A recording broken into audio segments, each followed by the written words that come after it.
श्रेयनं कष्टानं हा देश उभा झालेला आहे। राष्ट्रसंत श्री तुकडोजी महाराज या बाबतीत असं म्हणतात, अजी संत की पुरी तपस्या संत के ही बाद है। संत या भूमिकेतून पाहत असताना केवळ जटाधारी आहे, वेशभूषा आहे, रंग आहे, पक्ष आहे, काहीतरी त्याची साधन सामुग्री आहे, पोशाख पूर्ण सर्वस्व समाजाला अर्पण केलं अशा कार्य तत्पर व्यक्तीच्या प्रवृत्तीला संत असं म्हणतात। म्हणून है संत दुनिया में जगे तबही रही दुनिया खड़ी, उनके प्रतापों से अब तक नीचे न पड़ी। कितना जगत में पाप है अंदाज के बाहर चला, पर संत काही पुन अब तक जग ना ढला। अशा पद्धतीनं अनेक कालखंडामध्ये, समाज व्यवस्थेमध्ये, वेगवेगळ्या काळामध्ये आणि काळाच्या गरजेनुसार प्रवाहाला संघर्षमय जीवनाच्या याच्यातून समाज उभारणीचं काम अनेक साधू पुरुष, संत पुरुष, समाज पुरुषांनी उभं केलेलं आहे। या देशाला आध्यात्मिक भूमी म्हणून माझ्याकडून स्पष्ट होत असताना या देशाला नाही का पितृसत्ताक देश म्हणून सुद्धा जगाच्या पाठीवर ओळखला गेला आहे। संस्कृतीचा ज्या ठिकाणी आम्ही विचार करतो, परंतु पितृसत्ताक संस्कृती या देशाला परंपरेनं मिळालेली असताना सुद्धा ही पितृसत्ता संस्कृती कायम ठेवण्यासाठी मातृसत्ता संस्कृती ही पुढे आली आहे।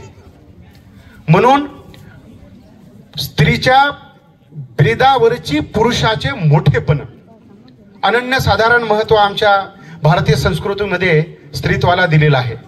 म्हणून आम्ही पाहतो ज्या ज्या वेळेला अनेक महापुरुष वेगवेगळ्या कालखंडामध्ये पुढे आलेत, त्या वेळेला अनेक स्त्रींचं त्यांच्यासाठी संपूर्ण योगदान, समर्पण, त्यागाचं, वात्सल्याचं होतं। म्हणून पुरुष प्रधान संस्कृती या देशामध्ये अस्तित्वात येण्याला सहाय्यभूत ठरली। विचार करण्याला एक भाग आहे।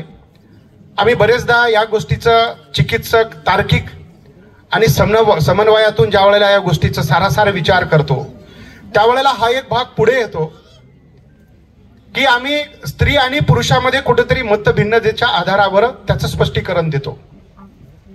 पण राष्ट्रसंत श्री तुकडोजी महाराज, माऊली ज्ञानोबा राया, संत तुकोबा राया, या महाराष्ट्राला संतांची परंपरा लाभलेली आहे इथपर्यंत की ज्या वेळेला तत्वज्ञानाचं पुनरुज्जीवन करण्याचं काम या समाजामध्ये पुढे आलं, तर भगवान बुद्धाच्याही जीवनामधील असे प्रसंग तुम्हाला आम्हाला आढळतील की ज्या ठिकाणी समर्पण काय असतो।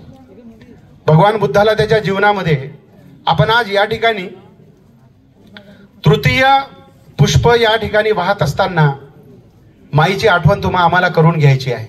खऱ्या अर्थानं त्यांचा महोत्सव या ठिकाणी साजरा करतो आपण। एखाद्या माणसाच्या जाण्याचा उत्सव साजरा होत नसतो, पण तो माणसाच्या बाबतीत झाला। पण जगामध्ये समाजाला प्रेरक असं कार्य करणारे जे काही स्थायी भावाचे पुरुषत्व असतात, स्थायी भावाच्या काही विशेष करून समाज पुरुष निर्माणाला येतात, त्यांचा उत्सव केला जातो, ज्यामधून समाजाला प्रेरणा मिळेल। म्हणून भगवान बुद्ध ज्या वेळेला ज्ञान प्राप्त करून घरी परत आले आणि प्रथम भिक्षा यशोधरेच्या दरवाजावर, त्यांनी दरवाजाला टकटक केल्यानंतर यशोधरा बाहेर आली, भगवान बुद्धाची पत्नी, आणि भिक्षाम देही म्हणून ज्या वेळेला त्यांचा आवाज यशोधरेच्या कानावर पडला, यशोधरा बाहेर आली। या ठिकाणी बऱ्याच महिला माझ्या माता भगिनी उपस्थित आहे। तुमच्या दृष्टिकोनातून हा विषय फार महत्वाचा आहे। स्त्रीच्या ब्रिदावरची पुरुषाचे मोठेपण आम्हाला आज माई समजून घेत असताना, आम्हाला सिंधुताई समजून घेत असताना, आम्हाला त्याच्या पाठीमागचं कर्तृत्वाची रूपरेषा, कर्तृत्वाचा उद्दिष्ट आमच्या समोर स्पष्ट होणं गरजेचं आहे। आणि ज्या वेळेला त्यांनी भिक्षा मागितली, यशोधरा बाहेर आली, भगवान बुद्ध त्यावेळेला घर सोडून गेले होते ज्या वेळेला यशोधरा ही गर्भावस्थेत होती। एका स्त्रीला तिच्या जीवनामध्ये सर्वात जास्त निकड आणि नितांत आवश्यकता स्वतःच्या धनीची, स्वतःच्या पुरुषाची तेव्हा असते ज्या वेळेला ती बाळंती नसते, ती गर्भधारणेच्या अवस्थेमध्ये असते। आणि नेमकं त्या दिवशी भगवान बुद्ध घराचा त्याग करून गेले। एका स्त्रीवर आलेलं किती मोठं संकट होतं। आणि ज्ञानाची प्राप्ती झाल्यानंतर भगवान बुद्ध ज्या वेळेला एक कालखंडाच्या मर्यादेनंतर परत आले आणि प्रथम भिक्षा स्वतःच्या पत्नीकडे मागतात, त्यावेळेला पत्नी डोळ्यासमोर उभी असते। राहुल नावाचा त्यांचा मुलगा बाजूला उभा असतो आणि प्रसन्नतेच्या तेजाच्या आधारावर भगवान बुद्ध स्मित हास्य करून यशोधरेला म्हणते की काहीतरी मला भिक्षा दे। यशोधराच्या मनात तो विचार आला यशोधरानं हा प्रश्न भगवान बुद्धाला केला की माझ्याकडं माझा पती होता, तो मला सोडून गेला, जगाची सर्वात मोठी दारिद्र्यबाई मी आहे, मी तुम्हाला काय भिक्षा देऊ, प्रश्न होता. भगवान बुद्धाला ज्ञानाची प्राप्ती झाली होती. आता याच्यावर काय उत्तर मिळावं, यशोधरा त्यांच्याकडे टक लावून पाहत होती. भगवान बुद्ध म्हणतात, तुझ्याकडे जे असेल ते दे. ती म्हणाली, माझ्याकडे काहीच नाही आहे, मी आहे. भगवान बुद्ध म्हणाले, ते सुद्धा मला समर्पित कर. मग ज्या वेळेला यशोधरेनं स्वतःला भगवान बुद्धाच्या त्या प्रचार कार्यासाठी समर्पित केलं, त्यावेळेला भगवान बुद्ध स्मित करून म्हणाले की मला आज माझ्या जीवनामध्ये तू जे दिलं आहे माझ्या कार्यासाठी ते फार असं अफाट आहे.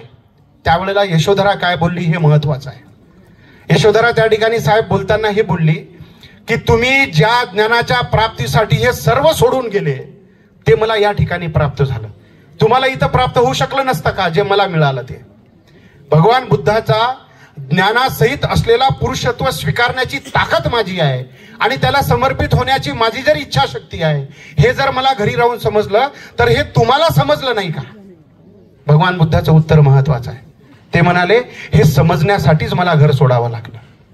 तुमच्या आमच्या जीवनामध्ये, सिंधुताईंच्या जीवनामध्ये अशा अनेक प्रकारचे आघात झालेत. बाळंतीण असताना घरामधून त्यांना बाहेर काढण्यात आलं, लांछन लावण्यात आलं. सोपं नाही आहे. एक स्त्रीच्या जाग्यावर राहून तुम्ही विचार करा. आणि जेवढे पुरुष या ठिकाणी बसलेले आहेत त्यांनी आपली आई, आपली बहीण, आपली मावशी, स्त्रीत्वाच्या रूपाने जे जे संबंध तुम्हाला मिळालेले आहे त्यांच्या हृदयाचा ठाव घेऊन विचार करा, किती असहनशील गोष्ट असेल. तरी सुद्धा ज्या वेळेला पृथ्वी सूर्यापासून बाजूला झाली, सूर्यापासून तुटलेला गोळा होता, तुटणे ज्याच्या स्वभावात असेल तो नवीन समाज, नवीन सृष्टी निर्माण करण्याची ताकद ठेवते. ही ताकद या ठिकाणी सिंधुताईंनी आपल्या जीवनामध्ये ठेवली. आई होणं खूप सोपं आहे साहेब. म्हणजे एखाद्या स्त्रीला मातृत्व तेव्हा मिळते ज्या वेळेला तिच्या गर्भातून एखादा बाळ जन्माला येतो, म्हणजेच ती आई झाली. पण माई होणं कठीण आहे. माई होण्यासाठी तुम्हाला झिजावं लागते. स्वतःच्या मुलाला बाजूला सारून जगातले सर्व मुलं तुम्हाला स्वीकारावं लागते. अनेक मुलांची अशी कोण ती आई, आणि अनेक आईची काळजी घेणारी अशी कोणती माई. सिंधुताईंनी तुमच्या आमच्या जीवनाला माईत्व स्वीकारलं. काय गरज होती हे सर्व स्वीकारताना. आमच्या देशामध्ये नाही का, आध्यात्मिक परंपरेचा देश म्हणून ज्या वेळेला आम्ही देशाकडे पाहतो त्यावेळेला पूजा पाठ, होम हवन, यज्ञ याग संस्कृतीच्या संवर्धनानं ही गोष्ट पुढे येते. आज समाजामध्ये ह्या गोष्टी नसेल तर समाजामध्ये स्थैर्य नाही आहे असा एक विचार पुढे येतो. पण कोणती पूजा, कोणती पद्धती, कोणती साधना. आम्ही ज्या वेळेला मंदिराकडे पाहतो, मंदिरामध्ये अनेक देवतांची पूजा उपासना होत असताना दिसते. महाराजांचं एक सुंदर भजन आहे साहेब, मंदिरात नाही दिसला सावळा मुरारी. तुमच्या गावामध्ये चिखलदराला अनेक मंदिरं असतील, तुमच्या घरामध्ये मंदिर आहेत, तुमच्या घरामध्ये देवपूजेला महत्व आहे. मग एवढं सर्व असताना सुद्धा आज समाजातला देव कुठं आहे. महाराज असं म्हणतात, राष्ट्रसंत श्री तुकडोजी महाराज, समाजाचा प्रत्येक क्षेत्राचं प्रतिनिधित्व करत असताना, कर्तृत्वानं त्या समाजाची शहानिशा करताना, जबाबदारीनं माणूस, महाराज या ठिकाणी भजनातून व्यक्त होतात, मला देवळात देव नाही दिसला म्हणते. सिंधुताईंनी तुमचं आमचं, माईनी तुमचं आमचं पालकत्व स्वीकारत असताना त्यांना का बरं ही प्रेरणा मिळाली, कुठून मिळाली. त्यांच्या हृदयामध्ये असा अफाट आणि अविचल असा ठेवा कुठल्या पद्धतीनं उभं राहावा, हा दृष्टिकोन ज्या पुढे येतो, ही चिकित्सक बुद्धी ज्या वेळेला पुढे येते, हा विचार ज्या वेळेला स्पष्ट होताना आम्हाला कुठेतरी अडखळत होते, त्यावेळेला राष्ट्रसंत तुकडोजी महाराजांचा हा प्रमाण सिंधुताईला आईचं माई होताना त्याचा प्रवास स्पष्ट करतो.